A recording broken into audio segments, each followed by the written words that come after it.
Muito antes de Israel ter reis, o povo era governado diretamente por Deus. Ele levantava líderes chamados juízes, homens escolhidos para libertar a nação em tempos de guerra. Mas o povo começou a olhar para as outras nações. Eles viram reis poderosos, exércitos organizados, tronos, coroas, glória. Então eles foram até o profeta Samuel e disseram: queremos um rei, como todas as outras nações. Samuel ficou triste, porque aquilo significava algo profundo. O povo não estava apenas pedindo um rei, eles estavam rejeitando o governo de Deus. Mesmo assim, Deus respondeu: dê a eles um rei. E foi assim que começou a história de Saul, o primeiro rei de Israel. Uma história de glória, desobediência, inveja e ego. Saul era filho de Quis, da tribo de Benjamim. Ele não era um homem comum. A Bíblia diz que ele era alto e imponente, mais alto que qualquer homem em Israel. Mas curiosamente, ele também era humilde e tímido. Um dia, Saul saiu com um servo para procurar jumentas perdidas de seu pai. Mas aquela viagem simples mudaria a história de Israel para sempre. Porque Deus falou com o profeta Samuel: amanhã enviarei a você o homem que será rei sobre Israel.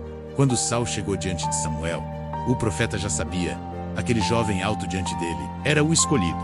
Samuel o levou para um lugar reservado. Pegou um frasco de azeite, derramou sobre sua cabeça e disse: não foi o Senhor que te ungiu como príncipe sobre o seu povo? Naquele momento, um simples pastor da tribo de Benjamim se tornava o primeiro rei de Israel. No começo, Saul foi um grande líder. O Espírito de Deus veio sobre ele. Ele reuniu o povo, unificou as tribos e enfrentou inimigos poderosos: Amonitas, Moabitas e principalmente os temidos filisteus. Em batalha após batalha, Saul venceu. Israel começou a viver um tempo de força e segurança. O povo olhava para Saul e dizia: viva o rei! Mas no coração de Saul, algo começou a mudar. Uma grande guerra se aproximava. Os filisteus reuniram um enorme exército. Samuel havia dado uma ordem clara: espere 7 dias. Eu virei oferecer o sacrifício a Deus. Mas os dias passaram e Samuel não chegava. O exército de Saul começou a ficar com medo. Soldados começaram a fugir. Saul entrou em pânico. Então tomou uma decisão terrível. Ele fez algo que apenas sacerdotes podiam fazer. Saul ofereceu o sacrifício. No exato momento em que terminou, Samuel chegou. O profeta olhou para ele e disse: você agiu como tolo. Se tivesse obedecido ao Senhor, seu reino duraria para sempre. Mas agora, Deus procuraria outro homem para ser rei. Mesmo depois disso, Deus deu a Saul outra oportunidade. Samuel trouxe uma ordem clara: destrua completamente os amalequitas. Não poupe nada. Era um julgamento divino contra aquela nação. Saul venceu a batalha, mas novamente, decidiu obedecer apenas parcialmente. Ele poupou o rei Agag e guardou os melhores animais. Quando Samuel chegou, ouviu o barulho de ovelhas. Então perguntou: se você destruiu tudo, que barulho é esse? Saul tentou justificar, mas Samuel declarou uma das frases mais fortes da Bíblia: obedecer é melhor do que sacrificar.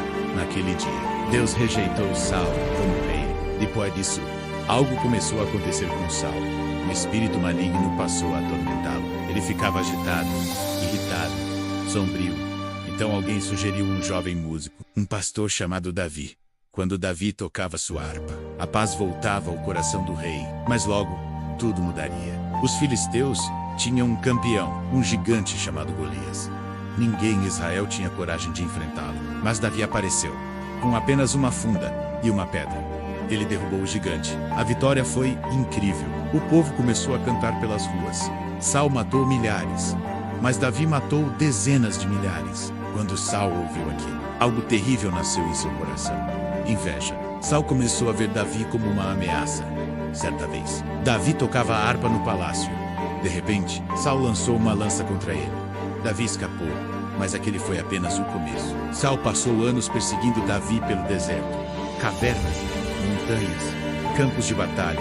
Mas 2 vezes, Davi teve a chance de matar Saul e não matou, porque dizia: não levantarei minha mão contra o ungido do Senhor. Com o passar dos anos, Saul ficou cada vez mais desesperado. O profeta Samuel morreu. Deus já não respondia às suas orações. Então Saul tomou uma decisão terrível. Ele procurou uma feiticeira em Endor, disfarçado.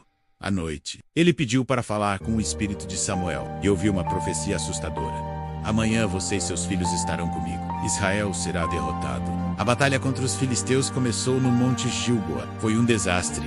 O exército de Israel foi derrotado. Os filhos de Saul morreram. Entre eles estava Jonatas, o melhor amigo de Davi. Saul foi atingido por flechas, ferido, cercado pelos inimigos. Ele sabia que seria capturado, torturado, humilhado.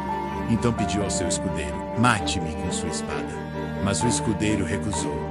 Então Saul tomou a espada e se lançou sobre ela. Assim terminou a vida do primeiro rei de Israel. Com a morte de Saul, uma nova era começou. Davi, o pastor que venceu Golias, se tornaria o maior rei de Israel. Mas a história de Saul ficou como um aviso eterno.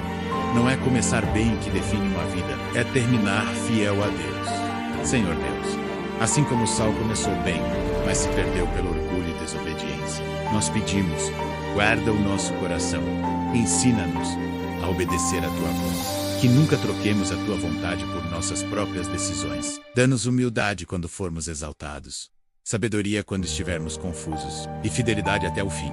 Que nossas vidas não terminem em derrota, mas em vitória diante de ti, em nome do Senhor. Amém.